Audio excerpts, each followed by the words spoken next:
Bonjour et bienvenue à vous dans Dossier spécial. Nous allons évidemment vous entretenir sur les récents articles que vient de publier Raymond Luneko sur le site www.minabiso.net. L'article s'intitule « Pour la déchéance des entreprises minières qui ne respectent pas le chronogramme du cahier des charges ». Vous l'avez très bien compris que l'auteur veut la déchéance des entreprises minières qui ne respectent pas le chronogramme du cahier des charges. Alors, pourquoi ces entreprises ne respectent-elles pas le chronogramme du cahier des charges? Pourquoi l'administration minière et la société civile ne disent rien? Pourquoi n'agissent-elles pas? Alors, nous allons en parler tout de suite avec l'invité, l'auteur du dit article. Il s'agit de Raymond Luneko. Raymond Luneko, c'est un chercheur indépendant et spécialiste en la législation minière. Bonjour Raymond Luneko. Bonjour Madame Efrazi et bonjour à tous les téléspectateurs qui me suivent. Ok, merci d'avoir accepté d'être reçu comme invité sur ce plateau pour répondre à nos préoccupations. Je vous en prie. Voilà. Première question, vous venez de mettre en ligne un article qui s'appelle « Pour la déchéance des entreprises minières qui ne respectent pas le chronogramme du cahier des charges ». Vous voulez leur déchéance. Dites-nous, de quoi s'agit-il exactement? En fait, c'est ma position. C'est votre position. Okay. Parce que quand déjà dans l'article on dit « pour la déchéance », c'est-à-dire je prends déjà position. Parce que je me suis rendu compte que la présence des entreprises minières devrait en principe résoudre une problématique au niveau des communautés locales. La problématique, c'était la pauvreté. Okay. Mais apparemment, ça fait des années que nous avons des entreprises minières sur les territoires congolais, et peut-être pas particulièrement au sein des communautés locales. Mais ces communautés, en lieu et place de vivre une transformation de vie, elles sont en train davantage de s'engloutir dans la pauvreté. Et nous nous posons la question, pourquoi ces contrastes? Les éléments de réponse, on aura peut-être dans cette émission. Parce que le législateur congolais a donné certaines obligations d'entreprise. Ces obligations devraient résoudre cette problématique de la pauvreté, c'est-à-dire créer l'emploi au sein de ces communautés locales, créer des conditions favorables pour l'accès aux soins de santé, pour l'accès à l'éducation et ainsi de suite. Mais on se rend compte que les entreprises minières emboîtent, font la fine bouche et n'emboîtent pas les pas du législateur congolais. Et nous nous disons, mais si vous n'emboîtez pas les pas du législateur congolais, le code minier est clair, c'est-à-dire c'est un manquement. Un manquement, c'est une désobéissance. Et quelqu'un qui désobéit, on est des choix, point barre. C'est un peu ça ma position, et laquelle position est assise dans la loi. Je ne donne pas une position subjective, c'est-à-dire que ce n'est pas des sentiments de moi en tant que chercheur. Même si on fait un constat, tout le monde fait ses constats. Mais mon constat, moi, je le fais asseoir sur la loi. Sur la loi. Et c'est autour de ça que nous allons échanger avec vous dans cette émission. Ok. Avant d'aller plus loin, je voudrais d'abord que vous puissiez faire comprendre à nos téléspectateurs c'est quoi les chronogrammes du cahier des charges. Alors, les chronogrammes du cahier des charges, c'est simple. Quand un titulaire des droits miniers a déjà son permis d'exploitation, on lui donne la possibilité 6 mois avant même de commencer l'exploitation. Ça aussi, c'est une aberration. Parce qu'il y a certaines entreprises qui commencent déjà l'exploitation et commencent à négocier les cahiers des charges avec les communautés. Non.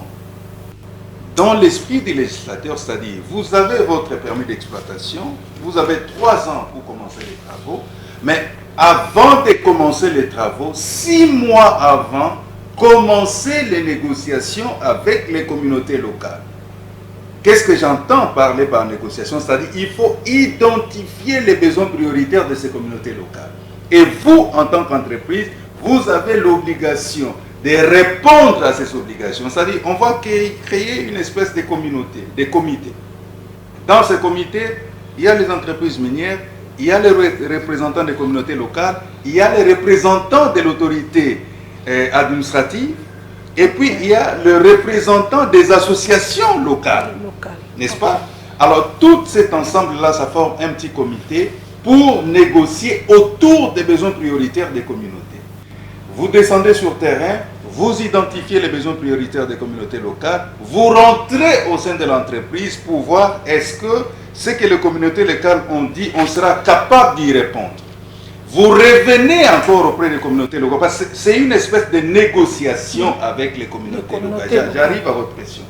Et après ces négociations, vous tombez d'accord. Voilà. Vous avez dit, vous avez besoin qu'on puisse vous construire une centrale ou une centrale hydroélectrique. Ok, d'accord. On va vous construire une centrale hydroélectrique.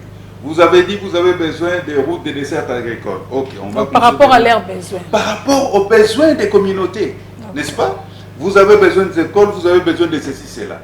Et maintenant, le législateur a dit, on ne va pas laisser l'entreprise promettre aux communautés locales. Non, l'entreprise doit coucher dans les cahiers de charges un chronogramme, c'est-à-dire un timing bien précis.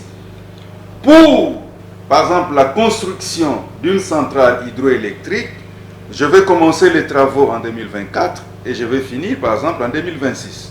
C'est ça les chronogrammes. Ok. Pour la construction des hôpitaux, je commence, par exemple, en juin 2024 et je vais terminer en juin 2025. C'est ça les chronogrammes. Alors, le législateur fait une obligation à l'entreprise minière de respecter ce chronogramme qui est repris dans le cahier des charges. C'est-à-dire, dans le cahier des charges, c'est une négociation qui est faite entre l'entreprise et les communautés locales, reprenant les besoins prioritaires des communautés locales, reprenant également certains engagements que l'entreprise minière a pris par rapport à ces communautés locales, y compris les chronogrammes. Et les parties vont signer. Les communautés locales vont signer, l'entreprise va signer par ses représentants et les autres témoins vont également signer. Alors, si l'entreprise minière ne respecte pas ces chronogrammes-là, c'est déjà un motif de déchéance. Mais malheureusement, on constate sur le terrain qu'il y a beaucoup d'entreprises minières qui violent ces chronogrammes et personne ne dit mot. Alors, je me dis, il y a un problème. Ni la société civile, ni l'administration minière, personne ne dit mot. Et là, ça pose problème. Madame, je vais vous donner, vous pouvez lire à l'intention de nos téléspectateurs, l'article 196 du Code minier. Mais j'aurais souhaité que vous puissiez lire l'alinéa premier. Vous-même, vous allez comprendre. Lisez l'article à l'intention de nos téléspectateurs, mais l'article, le paragraphe qui m'intéresse, c'est l'alinéa premier. Et vous-même, vous allez comprendre. Le législateur est clair, mais je me pose la question, pourquoi sur le terrain, on ne respecte pas? Vous pouvez lire l'article, peut-être les téléspectateurs seront édifiés. L'article 196 du Code minier. L'article 196 du Code minier. Afin de maintenir la validité de son droit minier ou des carrières, les titulaires doivent, premièrement, commencer les travaux dans les délais précis à l'article 197 du présent Code. 2. Payer le droit superficiaire par carré afférent à son titre chaque année avant la date limite fixée à l'article 199 du présent Code. Troisièmement, respecter ses engagements vis-à-vis des obligations sociales conformément au chronogramme repris dans le cahier des charges. À défaut de remplir l'une ou l'autre de ces obligations, le titulaire est déchu de son droit en application de la procédure prévue aux articles 286 à 291 du présent Code. Le manquement par les titulaires aux obligations énumérées au chapitre 2 du présent titre est sanctionné par des amendes et ou éventuellement par un ordre de suspendre les opérations ou en cas d'infraction par des poursuites judiciaires. À défaut de respecter l'une ou l'autre de ces obligations. C'est-à-dire que ces obligations sont cumulatives. Elles ne sont pas facultatives. Donc, sont interdépendantes, sont liées. Elles sont liées. C'est-à-dire si vous ne respectez pas les chronogrammes, vous êtes déchu. Mais moi, je me pose la question. Je menais des enquêtes et je me suis rendu compte qu'il y a des entreprises qui ne respectent pas les chronogrammes. Les communautés locales pleurent. Les communautés locales se plaignent. Mais les communautés locales ne sont pas écoutées. Et je me dis, qui va écouter ces communautés locales? Et pourquoi militez-vous pour la déchéance de ces structures, de ces entreprises minières? Quels sont le rôle de l'administration minière et aussi de la société civile? Deux questions. Pourquoi je milite et quel est le rôle?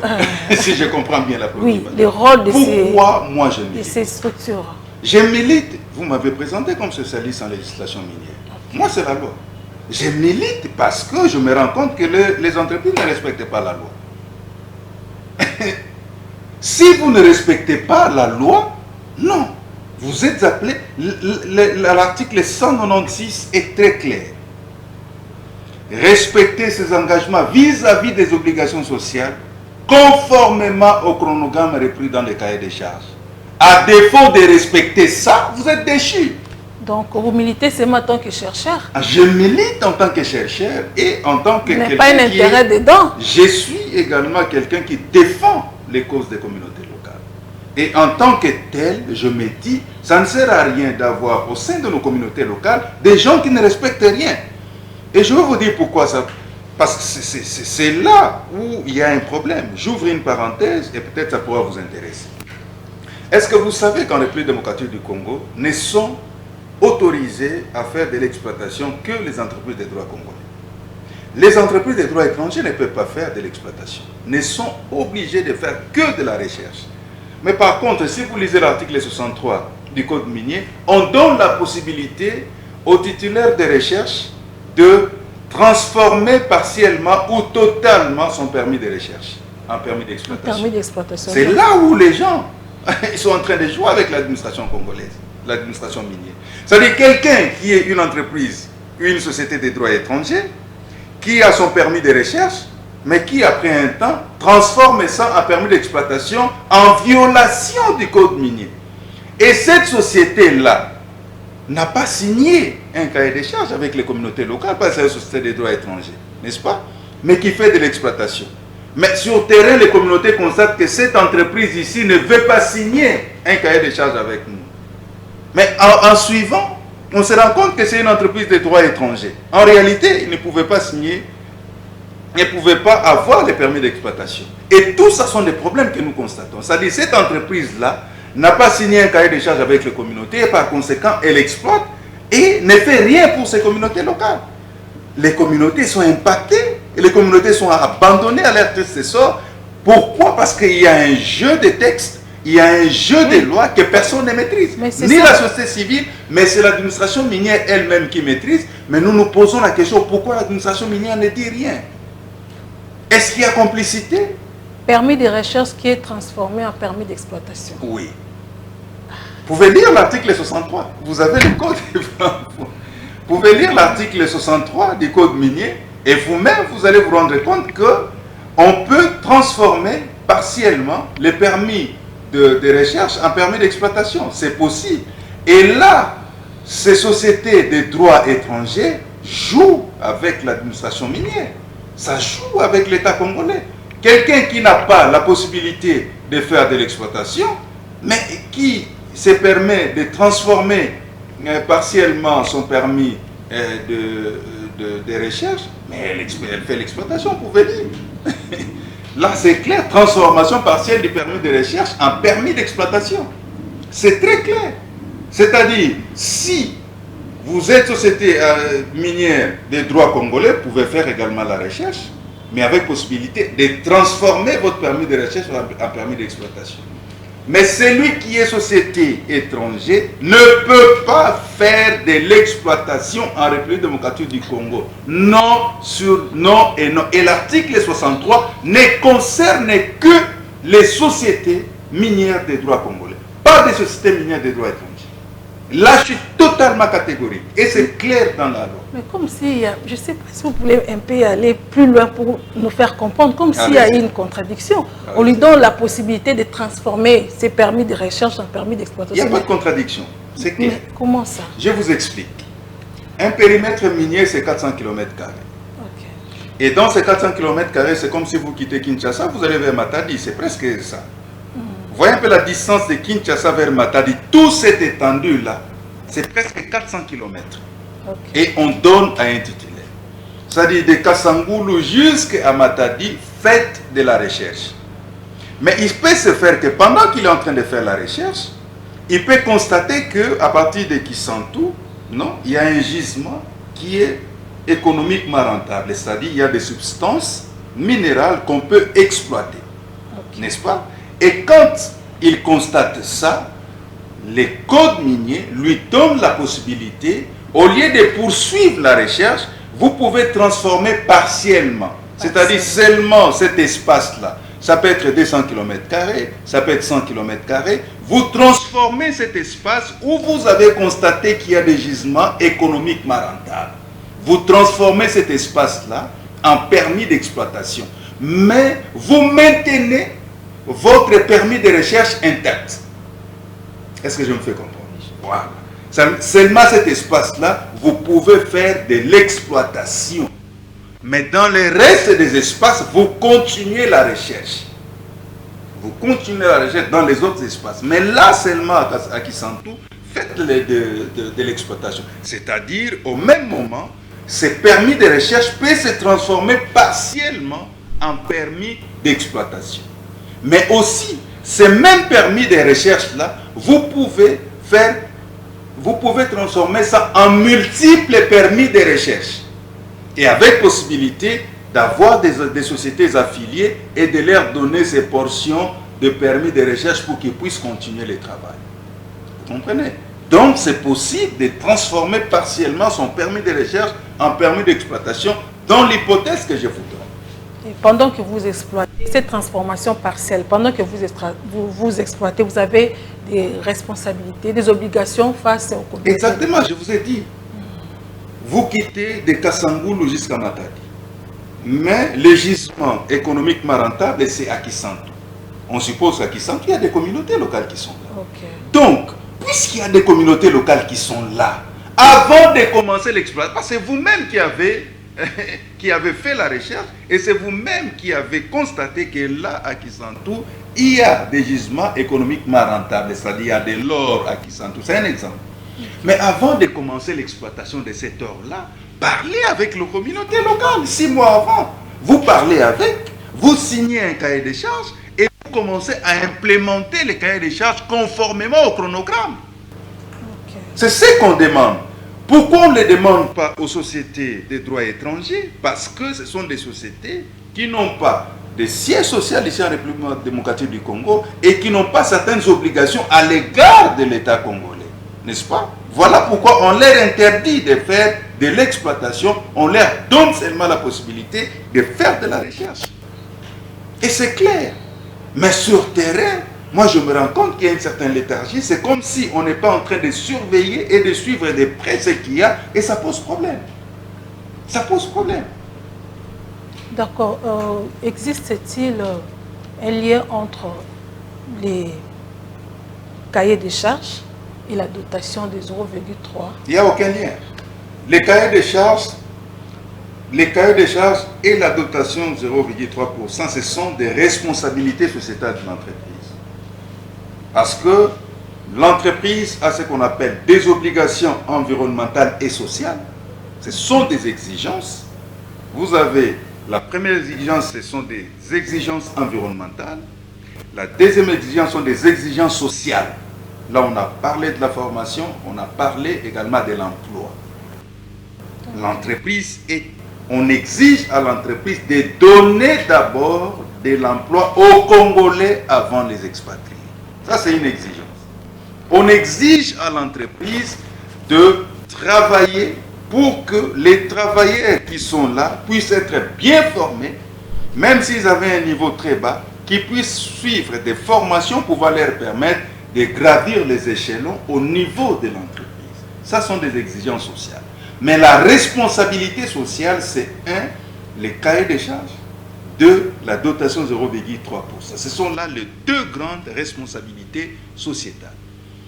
Et dans les 2 grandes responsabilités sociétales, le législateur a priorisé les chronogrammes en lieu et place de la dotation. Pourquoi les chronogrammes? Parce que dans les chronogrammes, c'est dans le budget social de l'entreprise. C'est l'entreprise qui gère ça. Et c'est l'entreprise qui implémente ce qu'elle a promis. Mais par contre, dans la dotation de 0,3%, l'entreprise défalque dans ses bénéfices annuels, défalque 0,3% et donne la gestion aux communautés locales pour implémenter un certain nombre d'activités. Vous comprenez? Voilà pourquoi, puisque les chronogrammes, c'est lié à l'entreprise, voilà pourquoi le législateur veut que si l'entreprise ne respecte pas les chronogrammes que lui-même a signés, n'est-ce pas? Les chronogrammes voulus par lui-même, gérés par lui-même, s'il ne respecte pas ça, ça ne sert à rien de continuer avec une telle entreprise. C'est une entreprise désobéissante. Voilà pourquoi il faut la déchoir. Ce sont des choses simples que tout le monde devrait comprendre, mais je me rends compte que les gens font la sourde oreille et ne veulent pas comprendre. Nous ne voulons pas avoir sur les territoires congolais des entreprises qui ne respectent pas la loi congolaise. Une entreprise qui est désobéissante à la loi congolaise, à quoi bon la garder? Je souhaiterais, moi, qu'on puisse déchoir ces entreprises, libérer l'espace. Quand on libère ces périmètres, je vous ai donné l'exemple ici. Un périmètre, c'est 400 km². Et dans ces 400 km², cet espace-là qui sera libéré va être érigé en zone de recherche géologique, ZRG. Et la zone de recherche géologique sera mise à la disposition du Service géologique national du Congo pour aider la République démocratique du Congo à améliorer ses connaissances géologiques. C'est ça les combats et c'est ça l'enjeu. Et c'est ça même l'objectif pour lequel moi, je suis en train de militer pour qu'on puisse déchoir les entreprises désobéissantes, qu'on libère les espaces. Ça donnera la possibilité à la RDC par son service d'améliorer les connaissances géologiques et ça pourra nous permettre de parler le même langage avec certaines entreprises qui viendront et avec lesquelles nous allons signer des contrats et qui vont respecter la loi congolaise. Et pourquoi l'administration minière et aussi la société civile n'agissent-elles pas? Moi, je suis peut-être à l'aise de parler de la société civile. Vous, en tant que journaliste, pouvez aller poser la question à l'administration minière. Parce qu'ici, l'article 196 dont vous avez lu, on a donné 3 conditions, n'est-ce pas? Quelles conditions sont cumulatives? Première condition, on a dit ne pas commencer les travaux, n'est-ce pas? Okay. Deuxième condition, on a dit payer les droits superficiels annuels par carré. Okay. Et troisième condition, respect du chronogramme. Ce sont les 3 conditions cumulatives. Pourquoi l'administration minière? Je vous donne cette balle, allez poser la question. C'est le service qui va constater le commencement des travaux, c'est la direction des mines. Okay. N'est-ce pas? C'est la direction des mines qui va constater le commencement des travaux. Si vous avez le permis de recherche, c'est après 1 année qu'il faut commencer les travaux. Si vous avez le permis d'exploitation, c'est après 3 ans qu'il faut commencer les travaux. Si vous ne respectez pas ça, on vous déchoit. On vous retire les titres qu'on vous a donnés. Le service qui va constater le non-paiement du droit superficiel annuel par carré, c'est le cadastre minier. Le cadastre minier dont le siège est connu, et c'est un siège qui est public, qui est connu de tout le monde derrière l'hôtel de ville de Kinshasa. C'est le cadastre minier qui constate que telle entreprise n'a pas payé les droits superficiels annuels par carré. Pourquoi le cadastre minier? Parce que au premier trimestre de chaque année, le cadastre minier au mois de janvier fait les calculs pour le paiement des droits superficiels annuels par carré. Au mois de janvier, le cadastre minier envoie les notes de débit aux entreprises pour les signaler que bon voilà, cette année vous allez payer autant. Et à partir du mois de mars, le cadastre minier fait pression pour que toutes les entreprises minières basées en République démocratique du Congo puissent payer les droits superficiels annuels par carré. Donc le cadastre minier est mieux placé pour connaître quelles sont les entreprises qui ont payé les droits superficiels annuels par carré et quelles sont les entreprises qui n'en ont pas payé. Et par rapport au chronogramme, vous avez un service que vous connaissez, madame, l'Agence congolaise de l'environnement, n'est-ce pas, qui fait les suivis par rapport au chronogramme, et vous avez la direction de la protection de l'environnement minier. Ce sont les 2 services qui font les suivis pour constater si l'entreprise n'a pas payé, n'a pas respecté le chronogramme ou pas. Donc, du côté administration minière, vous avez ces services dont j'ai mis à votre disposition pour mener des enquêtes. Allez leur poser la question que si les entreprises ne respectent pas les chronogrammes, pourquoi vous ne militez pas pour qu'on puisse déchoir cette entreprise? Mais par contre, du côté de la société civile, je me rends seulement compte que la société civile, à un certain moment, elle est distraite. Parce que le travail que moi, je suis en train de faire, c'est le travail que la société civile devait faire. C'est la société civile qui devait jouer ce rôle d'alerte pour dire, attention, cette année, il y a telle ou telle autre entreprise qui n'a pas respecté les chronogramme. Parce que la société civile est impliquée dans la signature du cahier des charges. La société civile devrait, en principe, surveiller de près. Et moi, je lançais un défi à la société civile pour poser, est-ce qu'aujourd'hui, la société civile peut me dire à moi si elle a à sa disposition tous les cahiers de charges signés par les entreprises minières avec les communautés locales? Si et seulement si la société civile n'en a pas, donc la société civile est dans la distraction. En principe, la société civile devrait avoir les différents chronogrammes, les différents cahiers de charges pour suivre de près si et seulement si les entreprises respectent les chronogrammes ou pas. Mais malheureusement, puisqu'on constate qu'il y a des problèmes, ça veut dire que la société civile ne respecte pas. Donc, le constat est amer, certainement. Très amer, madame. Très amer, et je suis malade de constater que dans mon pays, jusqu'aujourd'hui, la loi est en train d'être violée devant tout le monde et personne ne dit non. Moi, je me suis dit non. Moi, je lève ma petite voix pour dire, moi, je suis pour qu'on puisse déchoir conformément à l'article 196 du Code minier, conformément à l'article 286 du Code minier et conformément à l'article 290 du Code minier. Je m'appuie sur la loi pour donner ma position.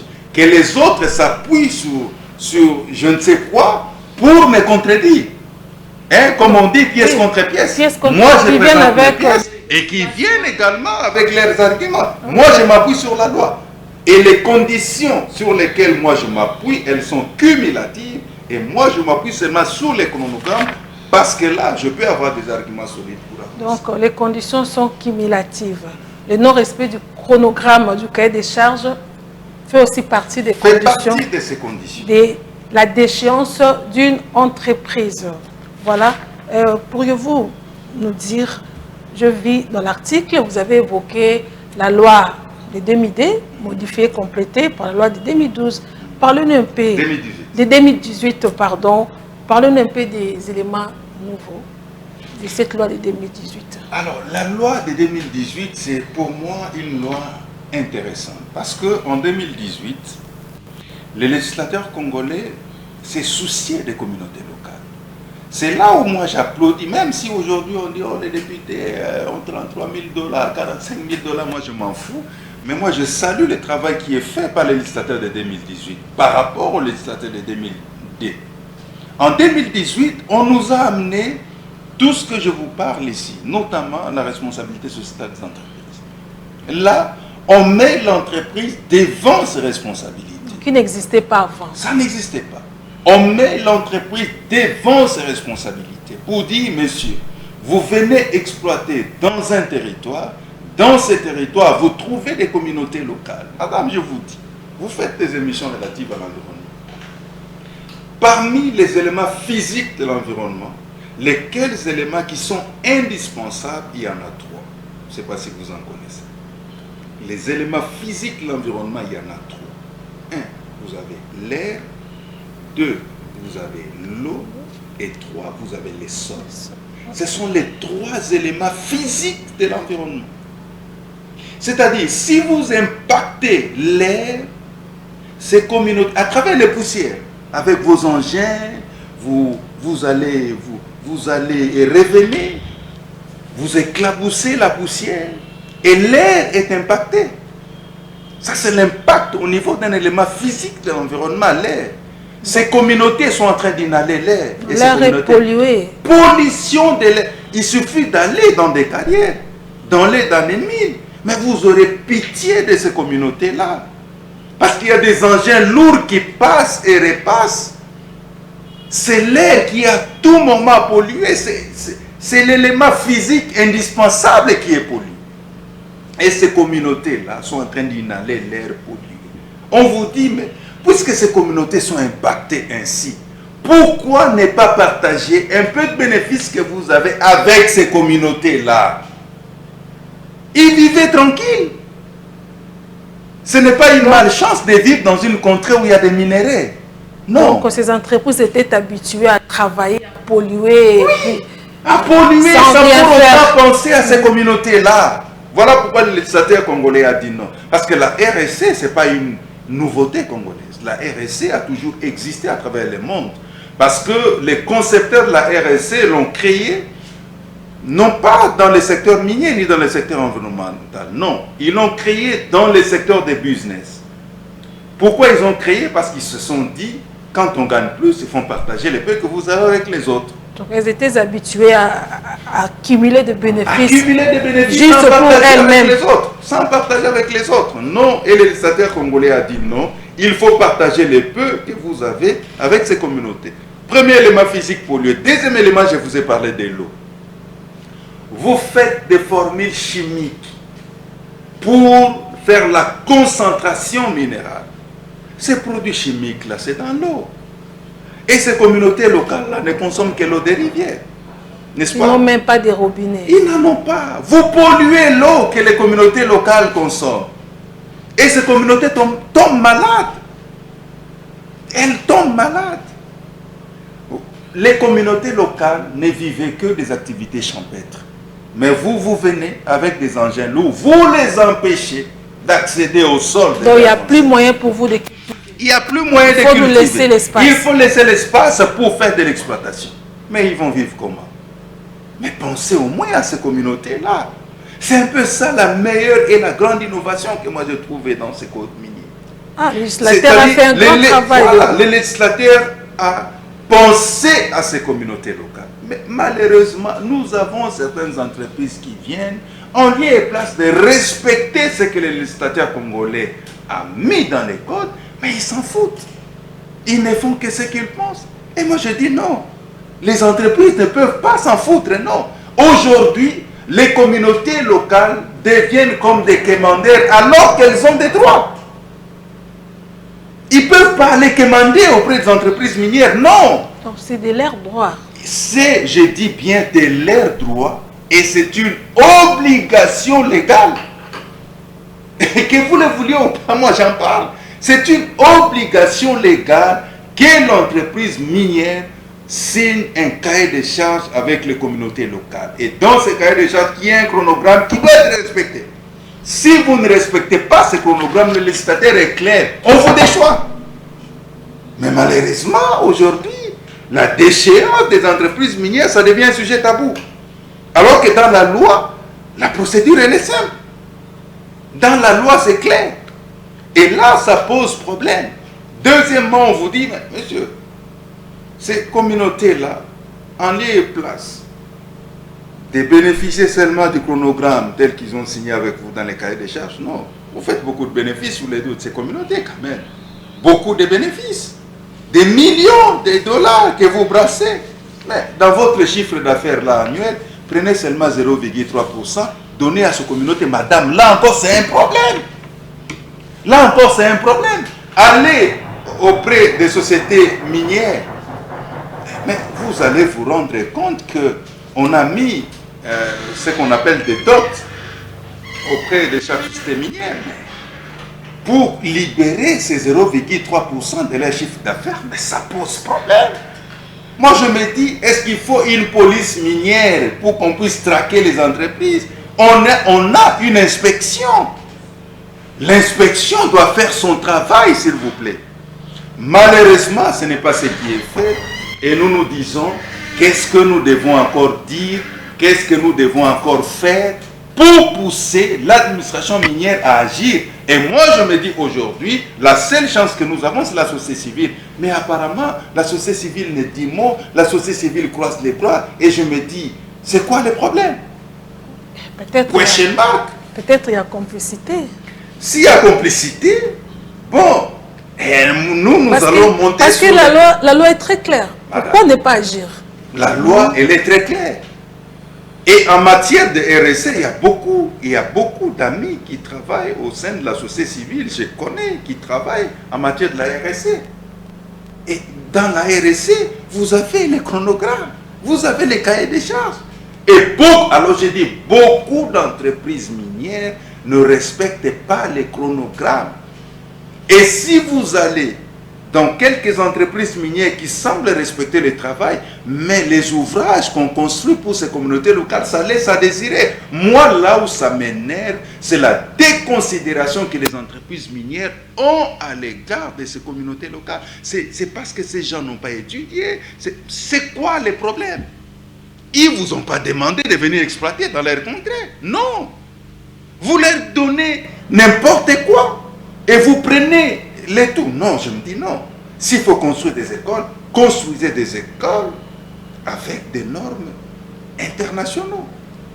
Mais pourquoi vous construisez des mots? Mais allez au sein des communautés locales. Mais vous aurez envie de pleurer. Vous aurez envie de pleurer. Pourquoi ces communautés locales méritent-elles ça? Moi je dis non, elles ne méritent pas ça. C'est seulement parce que nous avons une administration minière qui laisse faire. Moi je suis désolé. Là par exemple, je vous dis, pour constater qu'on n'a pas respecté le chronogramme des cahiers des charges, c'est la direction de la protection de l'environnement minier et c'est l'agence congolaise de l'environnement qui sont appelés à faire les constats. Malheureusement, quand les inspecteurs descendent sur terrain, très souvent ils sont logés par les entreprises. Très souvent ils sont logés par les entreprises. Et ces inspecteurs-là doivent faire déjà le procès verbal parce qu'ils doivent constater sur terrain. Ils doivent parler avec les communautés locales, moyennant un procès verbal. Lequel procès verbal doit être notifié à l'entreprise. Mais vous êtes logé chez moi, je vous nourris, je donne tout. Mais ce procès verbal-là va m'incriminer. Ça laisse aussi à désirer. Voilà pourquoi nous militons pour qu'on donne un peu plus de moyens à la société, à l'administration minière, qu'elle soit effectivement indépendante des sociétés minières. Apparemment, nous avons comme l'impression que l'administration minière devient de plus en plus amie aux entreprises minières qu'aux communautés locales. Et les communautés locales deviennent vraiment l'enfant pauvre. Elle est là en train de commander. Alors qu'en réalité, la communauté locale devrait plutôt être les patrons. Mais malheureusement, ce n'est pas ça le cas. Et pourquoi s'acharner aux entreprises minières? Pourquoi pas braquer vos armes contre l'administration minière? Mais si vous êtes de bonne foi, pourquoi ne pas automatiquement travailler suivant les chronogrammes? Si et seulement si vous êtes de bonne foi. Parce qu'à mon si avis, vous n'êtes pas de bonne à mon foi, avis, c'est l'administration minière qui est censée contrôler, veiller au respect du code minier. Il y a un problème. Je vous explique comment les choses se passent. Vous avez raison quand vous dites que c'est l'administration minière. L'administration minière ne dit mot. Et l'entreprise minière ne dit mot. C'est la communauté locale qui en pâtit. Et dans ce cas-là, c'est la société civile qui devait jouer le rôle d'alerte. Je ne sais pas si je me fais comprendre. Si et seulement si on peut établir une certaine complicité entre l'administration minière et les entreprises minières, la communauté locale ne dira peut-être rien parce qu'elle ne comprend pas que disent les textes. Elle doit être accompagnée. Et qui accompagne la communauté locale, c'est la société civile. C'est plutôt, à mon avis, la société civile qui devrait jouer le rôle d'alerte. Pour alerter tout le monde, pour dire, attention, il y a violation ici. Crier à plein gosier pour que tout le monde puisse entendre. Parce qu'il y a des choses qui se font en cachette. L'entreprise minière, si on ne la bouscule pas, bon, elle reste aussi tranquille. Comme vous le faites, il faut crier à plein gosier pour dénoncer afin que les choses changent. Jouer le rôle de la société civile. En principe, le rôle qui est mien, c'est la société civile qui devait jouer ce rôle-là. Pour alerter tout le monde, pour dire attention, on viole les droits de ces communautés. Lesquels droits sont couchés dans la loi? Donc en réalité, ce sont les lois de la République qui sont violées. C'est la société civile qui devrait faire des recommandations à cette administration minière d'agir conformément à l'article 196 du Code minier. La société civile surveille et l'administration minière. Et l'administration minière et l'entreprise minière. C'est la société civile qui doit les surveiller, les deux là. Parce qu'on est humain.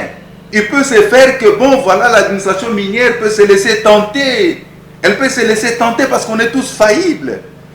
Et puisque l'administration minière peut se laisser tenter, c'est la société civile qui devait réveiller l'administration minière pour dire attention, ne vous laissez pas manipuler. Non, ici ce sont les droits des communautés locales qui sont mis en jeu. Attention, administration minière. Mais si on ne la bouscule pas, elle peut se laisser aussi tenter, n'est-ce pas? Et aussi, si on ne la bouscule pas, elle peut se dire, bon voilà, j'avais oublié, j'ai beaucoup à faire. Il faut la bousculer pour dire, attention, dans telle communauté, il y a déjà dépassement du délai du chronogramme. Est-ce que vous ne devez pas agir? Parce que la société civile n'a pas cette compétence-là d'établir les PV tels que je t'ai dit.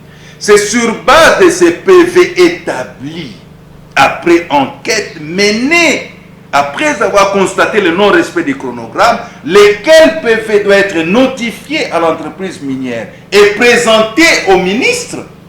Parce que c'est le ministre qui doit prendre la décision de déchéance.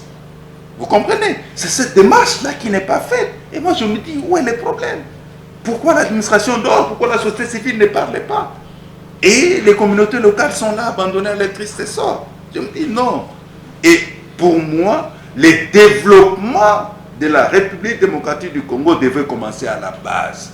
Et nous avons la grâce d'avoir nos minéraux. Nos minéraux devraient servir à booster le développement de la RDC à la base. Mais malheureusement, ça ne booste pas. Alors que la loi est claire. Mais la loi, elle est violée. Et personne ne dit. Moi, je me dis non. Nous ne devons pas tous nous taire. Nous devons parler pour que les choses changent. Et c'est ce que nous sommes en train de faire. D'accord. C'est ce que vous êtes en train de faire. Dites-nous, parce que nous tendons déjà vers la fin de l'émission. Parlez-nous un peu. Que voulez-vous que les autorités fassent pour résoudre ces problèmes? Très bonne question. Et c'est la question que j'attendais depuis qu'on a commencé l'émission. Et pour moi, madame, j'ai saisi cette occasion par rapport à la meilleure question que vous nous posez, les autorités, et moi je suis en train de cibler le Premier ministre ou la Première ministre qui vient d'être nommée. Pour moi, c'est l'autorité qui est censée réglementer. Est-ce que vous savez que dans la législation minière, nous avons le code minier qui est la loi, et nous avons le règlement minier qui est l'acte qui est pris par le Premier ministre. Et c'est le Premier ministre qui peut aussi signer pour qu'on puisse réviser les règlements miniers. Donc c'est une autorité qui est importante dans le secteur minier. C'est seulement le Premier ministre qui, même pas le président de la République, c'est seulement le Premier ministre qui peut nous aider à traquer les entreprises insolvables. C'est seulement le Premier ministre qui peut nous aider à traquer une administration qui est faible. Parce que le Premier ministre ou la Première ministre a l'autorité sur le ministre des Mines, et le ministre des Mines a l'autorité sur tous ces services-là qui dépendent de l'administration minière. On est d'accord? Si aujourd'hui, il y a une instruction de Madame la Première ministre sur le ministre des Mines qui sera nommé pour dire, attention, instruit au cadastre minier de me donner telle information par rapport à telle entreprise, s'il a payé les droits superficiels annuels par carré ou pas. Les choses vont changer ou pas? Oui, prions que ce soit des vraies informations. C'est la seule chose que nous attendons d'abord.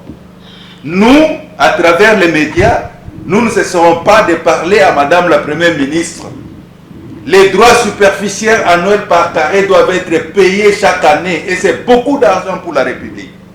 Dites au ministre des Mines ou à la ministre des Mines, s'il est chef, de donner instruction au cadastre minier pour que les démarches soient faites, pour que les droits superficiels annuels par carré soient payés. Aussi, par rapport au chronogramme, même démarche. Direction chargée de la protection minière dépend du ministère des Mines, n'est-ce pas? Qu'on instruit pour que les choses changent, et ça doit changer. C'est seulement de cette façon-là que les choses peuvent changer. Sinon, c'est triste pour notre pays. Là, proposer notre façon de faire les choses, on dit que les choses vont changer. Mais c'est ce qu'on a toujours entendu dire, c'est ce qu'on a toujours souhaité, mais en réalité, les choses ne changent pas. Qu'est-ce qui prouve que vos propositions, une fois mises en application, changeront les choses? Est-ce que les autorités sont là pour nous ou pas? Mais ils ont toujours été là. Je me pose la question, est-ce que ces autorités sont là pour nous ou pas? Oui, oui. Si elles sont là effectivement pour nous, le problème c'est que elles sont obligées de travailler pour nous. C'est une obligation. Elles sont là comme des serviteurs de la population. Elles sont là pour travailler pour nous. Mais le problème c'est que si vous ignorez vos droits et que l'autorité prie, oublie, parfois ce sont des humains, ils peuvent oublier, et que vous ne les rappelez pas, ils ne vont pas agir. Moi, ce que je fais là, c'est rappeler aux autorités que le code minier a prévu des droits pour ces communautés. Ce ne sont pas des anges qui vont appliquer ça. Non, ce sont des services qui dépendent de vous. Ces services-là, ça peut être des humains qui peuvent être faillibles.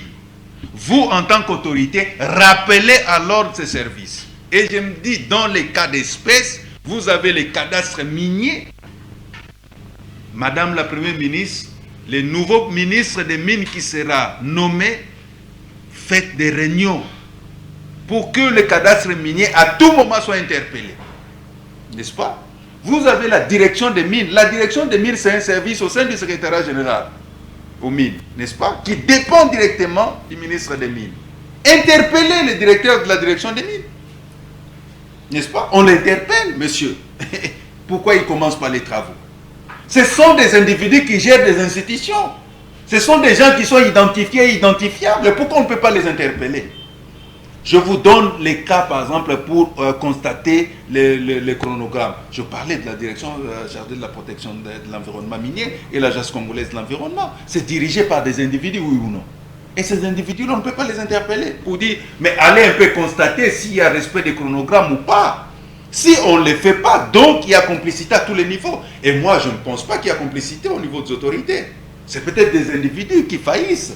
Et tout celui qui faillit, on peut les mettre à la porte. On prend quelqu'un qui ne faillit pas, on les met là-bas et puis les choses marchent.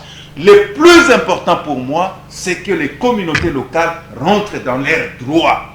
Et ils les méritent parce qu'ils sont impactés. Madame, je vous demanderai de descendre. Moi, j'ai eu la grâce de visiter les périmètres miniers. J'ai vu comment il y a des engins lourds qui passent. J'ai vu comment l'environnement est impacté. Je me dis, si on ne fait rien pour ces pauvres communautés ici, qui viendra faire quelque chose pour eux? Si nous ne sommes pas la voix pour parler à leur compte, qui viendra parler pour ces pauvres paisibles citoyens? Il n'y a que ça que nous pouvons faire pour interpeller les autorités. Ils ne vous demandent pas mieux, ils ne vous demandent pas l'or, ils ne vous demandent pas les diamants. Tout ce qu'ils vous demandent, c'est le respect du chronogramme. Tout ce qu'ils vous demandent, c'est la dotation 0,3%. C'est tout ce que ces communautés demandent. Ils ne vous demandent pas quoi que ce soit. Ils ne deviendront pas ministres, ils ne deviendront pas premier ministre, ils ne deviendront pas président de la République. Ils ne deviendront rien. Tout ce qu'ils vous demandent, c'est le respect de ces chronogrammes. Parce que dans ces chronogrammes, il y a des écoles, il y a des hôpitaux, il y a des routes, il y a des centrales hydroélectriques. Il y a beaucoup de choses là-dedans. Pour qu'elles puissent vivre comme tout le monde. Voilà. Ils ont aussi droit à la vie. Ils ont droit à la vie. C'est la moindre des choses et c'est tout ce qu'on nous leur demande. Oui, alors, à la société civile, qu'attendez-vous d'elle? Qu'elle se réveille. La société civile dort. Ça, je l'ai dit à haute voix. La société civile, surtout la société civile, qui s'occupe des questions minières, elle est en train de dormir. Nous nous rendons compte qu'il y a beaucoup de dispositions qui sont violées. Lesquelles dispositions personne ne suit. La société civile est en train de dormir. Oh, c'est la société civile qui devait jouer ce rôle de sentinelle pour réveiller tout le monde. Ministre des Mines, on la réveille, on la bouscule. L'administration minière, on bouscule tout ce monde-là. Bousculer les sociétés minières, bousculer que la société civile fasse des bruits. Moi, j'ai toujours dit à la société civile, si vous pensez que les médias vous donnent accès difficile, moi j'ai au moins un espace. Je peux vous recevoir. Venez, on va parler. Prenez les émissions, diffusez partout où vous voulez.